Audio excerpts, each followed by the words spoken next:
কাইলৈ অসম বিধানসভাৰ অধিৱেশন আৰম্ভ হ'ব। উইণ্টাৰ সেশ্যন শীতকালীন অধিৱেশন আৰু জুবিন দাৰ মৃত্যুৰ পাছৰ প্ৰথমখন বিধানসভাৰ অধিৱেশন। মই জুবিন দাৰ পৰা আশীৰ্বাদ ল'বলৈ আহিলোঁ যাতে কাইলৈ সমগ্ৰ অসমবাসী ৰাইজৰ হৈ অসমবাসীৰ এজন প্ৰতিনিধি ৰূপে অসমৰ ঐতিহাসিক ঠাই শিৱসাগৰৰ বিধায়ক ৰূপে মই যাতে কাইলৈ জুবিন দাৰ ন্যায়ৰ কাৰণে বিধানসভাত সঠিকভাৱে মাত মাতিব পাৰোঁ, সঠিক সাহসেৰে মাত মাতিব পাৰোঁ আৰু যাতে জুবিন দাৰ ন্যায় কাইলৈ চৰকাৰৰ পৰা আদায় কৰি আনিব পাৰোঁ, তাৰ কাৰণে জুবিন দাৰ ওচৰত সেৱা ল'বলৈ আহিলোঁ, জুবিন দাৰ পৰা আশীৰ্বাদ ল'বলৈ আহিলোঁ আৰু প্ৰভুক মই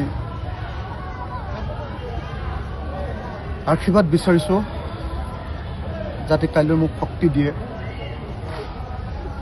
যাতে মই কাইলৈ অসমৰ ৰাইজৰ আশা পূৰণ কৰিব পাৰোঁ।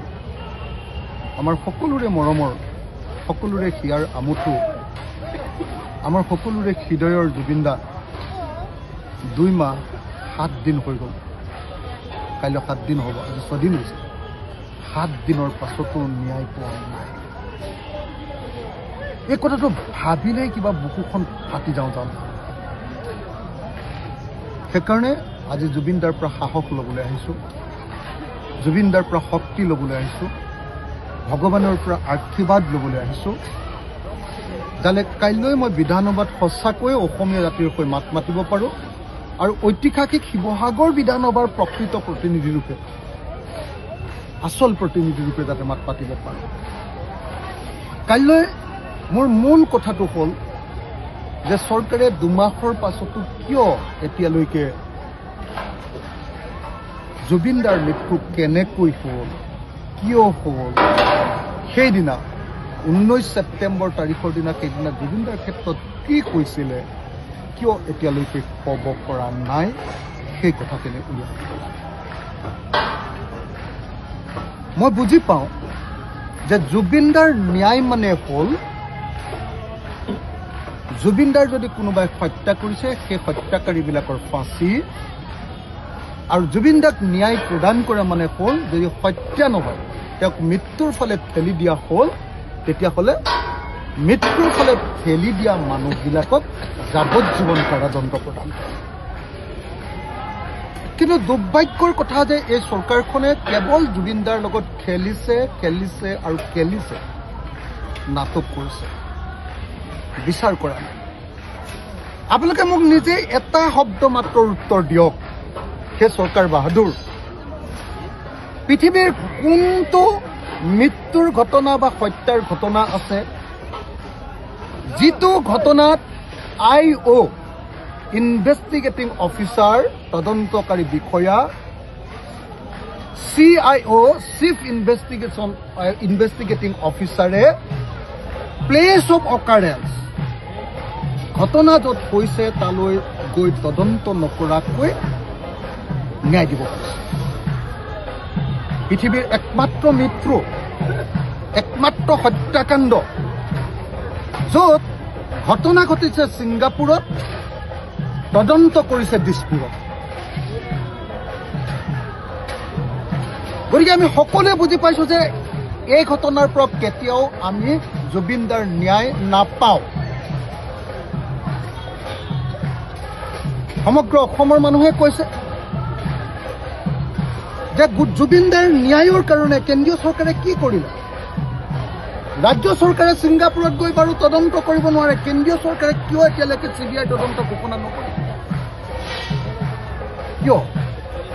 কিয় জুবিন দাৰ প্ৰতি এই অন্যায় কৰা হৈছে যে বিদেশত কৰিবলগীয়া তদন্ত কিয় আমাৰ অসম পুলিচৰ হাতত তদন্ত কৰিবলৈ এৰি দিয়া হৈছে?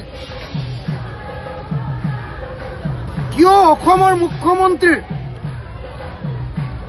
প্ৰিয়তম অফিচাৰগৰাকী, যাক CIO দিছে, CIO চিফ ইনভেষ্টিগেটিং অফিচাৰ, সেই প্ৰিয়তম অফিচাৰগৰাকীক এতিয়ালৈকে, সেই মহিলাগৰাকীক এতিয়ালৈকে কিয় ছিংগাপুৰত তদন্ত কৰিবলৈ পঠিওৱা হোৱা নাই?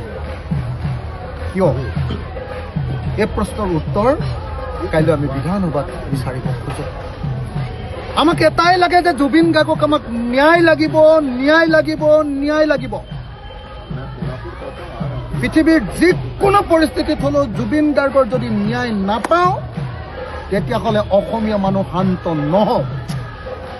আৰু সেই কথাটোকে ক'বৰ কাৰণে মই শক্তি বিচাৰি, সাহস বিচাৰি, প্ৰেৰণা বিচাৰি জুবিন দাৰ ওচৰত সেৱা ল'লোঁ আৰু প্ৰভু ভগৱন্তৰ ওচৰত আশীৰ্বাদ বিচাৰিলোঁ যাতে কাইলৈ মই সঁচাকৈ অসমীয়া জাতি হৈ গৰ্জন দিব পাৰোঁ বিধানসভাত। যি বিধানসভা অসমীয়া জাতিৰ প্ৰতিনিধিত্ব কৰে সেই বিধানসভাত যাতে মই গৰ্জন দিব পাৰোঁ আৰু যাতে চৰকাৰক বাধ্য কৰিব পাৰোঁ যাতে প্ৰকৃত ন্যায় দিয়া হয়। সেইকাৰণে মই আজি ইয়ালৈ আহিলোঁ, সেৱা ল'লোঁ, চাকি জ্বলালোঁ, ধূপ জ্বলালোঁ, তেখেতৰ লগত কথা পাতিলোঁ, হৃদয়ৰ লগত হৃদয়ৰ কথা, জুবিন দাৰ হৃদয়ৰ লগত মোৰ হৃদয়ে কথা পাতিলে আৰু কাইলৈৰ কাৰণে নিজকে সাজু কৰোঁ। কাইলৈ যিটো বিধানসভা নিৰ্বাচন আছে, অধিৱেশন আছে, তাৰ পূৰ্বে যিহেতু বিৰোধী দল কেইবাটাও আছে, কংগ্ৰেছ আছে, বিভিন্ন দল আছে, যিহেতু কালি যিটো ইছ্যু এটা ডাঙৰ ইছ্যু এটাত কেইটামান আছে, স্পৰ্শগত ইছ্যু কালি উত্থাপন হ'ব, সেই ইছ্যু উঠাৰ পূৰ্বে বা জুবিন গাৰ্গৰ যি ন্যায়ৰ পূৰ্বে কালি উত্থাপন কৰাৰ পূৰ্বে বিৰোধীসকল একত্ৰিত হৈ বহিব লগা আছিলে নাছিলে? মানে বিৰোধী দলৰ দলপতি, আমাৰ বিৰোধী দলসমূহৰ দলপতি দেৱব্ৰত শইকীয়া ডাঙৰীয়া, মই আৰু মনোৰঞ্জন তালুকদাৰ ডাঙৰীয়া আমি দুয়োজনে অনুৰোধ কৰিছোঁ। মই আৰু মনোৰঞ্জন তালুকদাৰ ডাঙৰীয়া দুয়োজনে অনুৰোধ কৰিছোঁ যে আমি যুঁজৰ আগতে, বিধানসভাৰ ভিতৰত যুঁজৰ আগতে আমি সকলো বিৰোধী পক্ষ বহি ল'ব লাগে। আমি সোনকালে বিচাৰিছিলোঁ, কিন্তু দেৱব্ৰত দাই আমাক কৈছে যে কাইলৈ বিধানসভাৰ আগে আমাৰ বিৰোধী দলবিলাকৰ এখন ফ্ল'ৰ কোৰ্ডিনেশ্যন বৈঠক হ'ব আৰু সেই বৈঠকৰ পাছতে আমি ঐক্যবদ্ধভাৱে কাইলৈ বিধানসভাত থিয়